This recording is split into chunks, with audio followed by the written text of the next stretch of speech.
Before we begin tonight's video, a quick warning. The stories you're about to hear aren't urban legends or creepypastas or late-night fiction. These are real experiences from real people who went through moments so disturbing they never saw the world the same way again. These are 3 scary, true horror stories. Story 1, The Men in the Masks. My girlfriend and I had just moved into our dream home. Everything seemed perfect. Quiet neighborhood, nice neighbors, a big yard, except for the abandoned-looking house next door.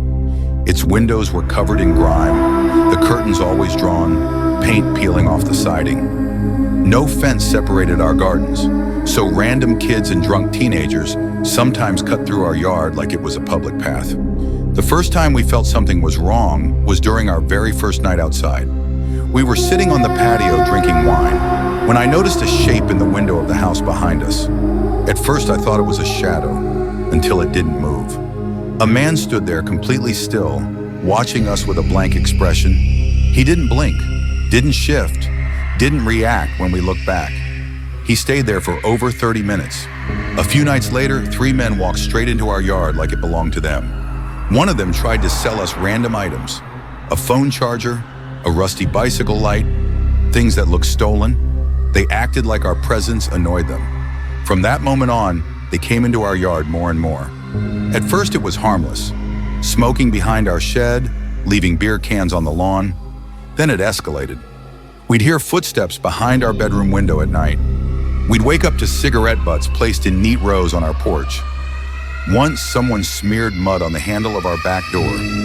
The police told us these men had been evicted from a house nearby for antisocial behavior. We thought that meant they'd stop. We were wrong. One afternoon, my girlfriend stepped outside to water her plants and screamed.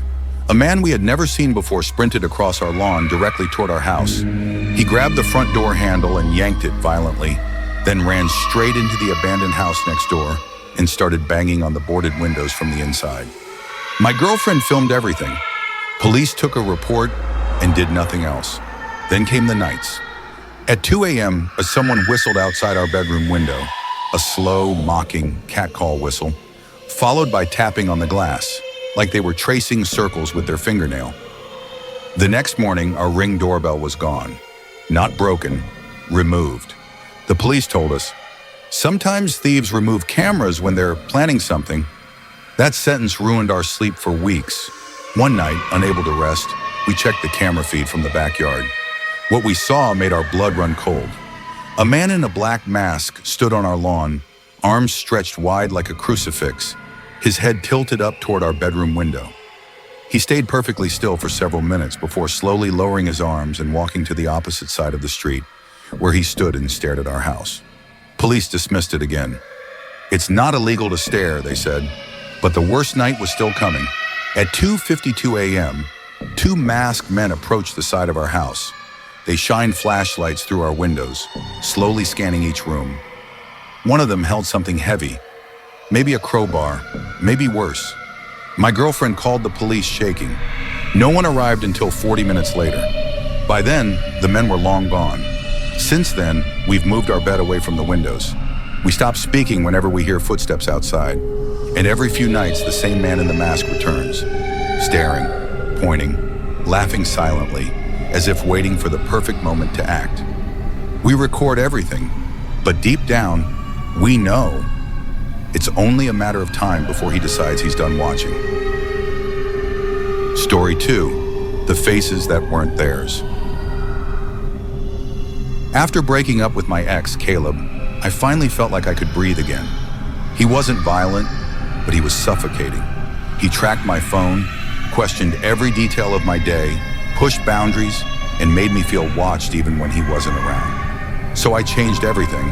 My number, my apartment, my routines, my social media. I finally felt invisible, or so I thought. One morning at a coffee shop I'd never visited before, the barista handed me my drink with a smile and said, "Good morning, sunshine." My blood went cold.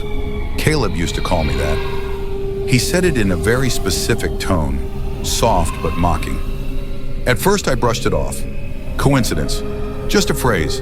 But 2 days later, a rideshare driver picked me up and without looking at me said, "Ever figure out what you're running from?" Word for word, something Caleb whispered to me during our last argument. The next incident happened in a grocery store. A woman walking past me leaned in and said, "You don't get to just disappear." Completely different person, completely different face, but the same cold, confident delivery Caleb used. Now I was terrified. I messaged his sister, asking her to tell him to stop sending people after me. Her reply came fast. "Caleb's in rehab. He's been there for 6 weeks. He has no phone." I didn't want to believe her until she sent a photo.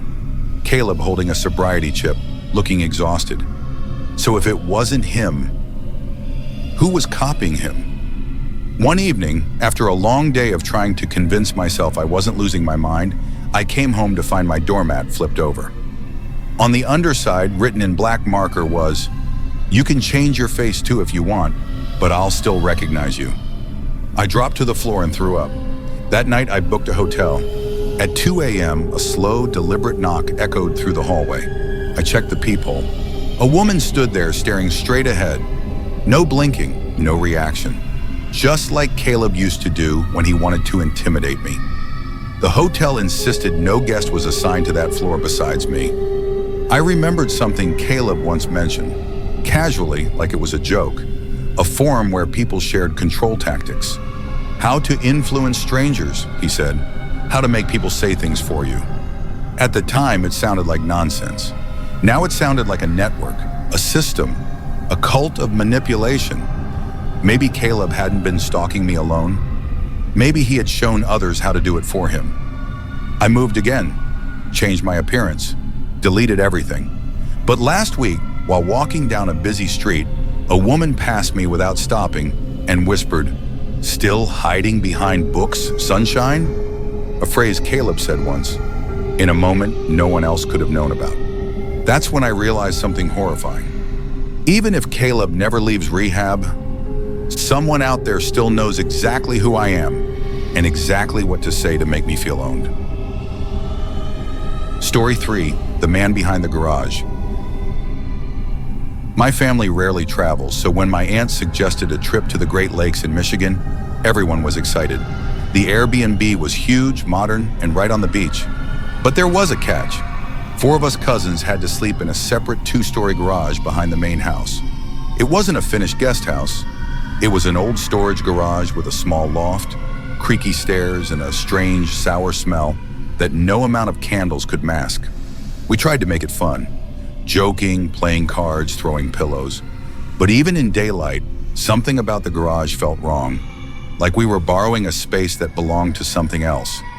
That night, I stayed up late washing sheets, going up and down the stairs with laundry. It must have been close to 3 a.m. when it happened. Boom! The entire garage shook. The metal door rattled violently, as if someone had slammed against it with their full weight. My cousins woke up immediately. I told myself it was the wind. Then it happened again, louder. The lights flickered. On the 3rd hit, the whole building trembled. We texted my aunt.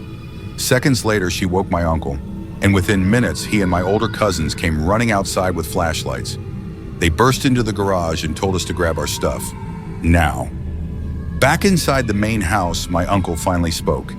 He said that when they reached the garage, a man was standing behind it.